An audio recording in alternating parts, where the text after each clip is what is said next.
Hello po, kami po ay magulang ni Maria Cristina Macahilas. Ako po si Rubiana Macahilas. Ako po si Dennis Macahilas at kami po ay taga-barangay Corazon de Jesus. I'm Maria Cristina B. Macahilas and I'm 19 years old.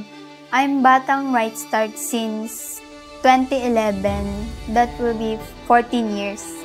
Ang mga programa po na na-experience namin sa Right Start, ang Right Start po dati kasi ay nagpupunta sa aming barangay sa Corazon de Jesus. Doon po namin sila na-experience. Ang unang programa po nila ay yung Batang Bigatin. Doon po kami nag-start at may mga lesson din po doon na tinuturo kung paano palakihin ang mga magulang. Kaya kaming dalawa po ay na-invite doon sa mga ganun session. Kaya po natuto kami na kung paano namin palakihin ng mabuting bata ang mga anak namin.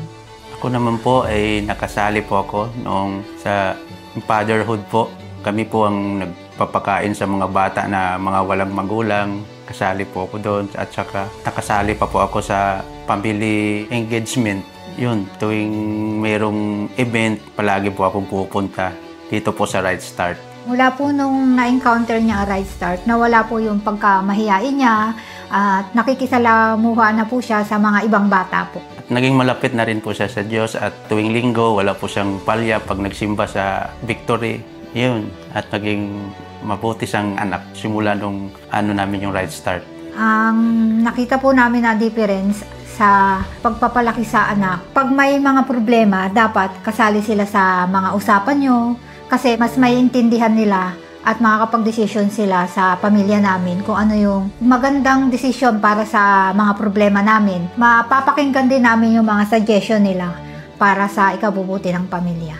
Ang Right Start po, pag naikukwento namin sa kanila, hindi lang siya para sa bata, kundi sa pamilya po na kung paano nila tinuturo i-handle yung pamilya para hindi siya magkahiwalay, parang ganun. May mga ginagawa po silang seminar, ganyan, tinuturo nila doon kung paano mo kausapin, paano mo turuan ng anak, at paano mo sila, para makapag-open ng mga problema yung bata sa'yo, kailangan maging open ka rin sa kanila at hindi ka masyadong mahigpit, parang gano'n. Yun po, natuto kaming pag-usapan kung ano yung problema o magandang gagawin namin para sa mga anak namin. At saka po, yun nga, nagdadasal kami na patnubayan kami ng Diyos para sa ikabubuti at sa mga desisyon sa aming buong pamilya.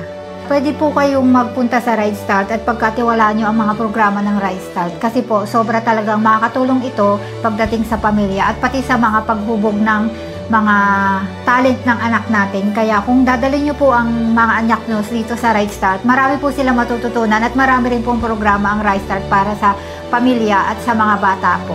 At malaki talagang may tutulong ang Right Start po sa mga pamilya nyo. Kaya dalhin nyo na po rito ang yung mga anak kung wala namang ginagawa dun sa bahay nyo. Dito na po sa Right Start.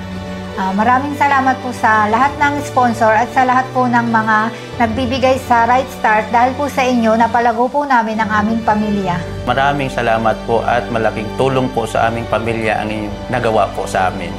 Kami po ang pamilyang Macahilas. At ito po ang aming kwentong Right Start.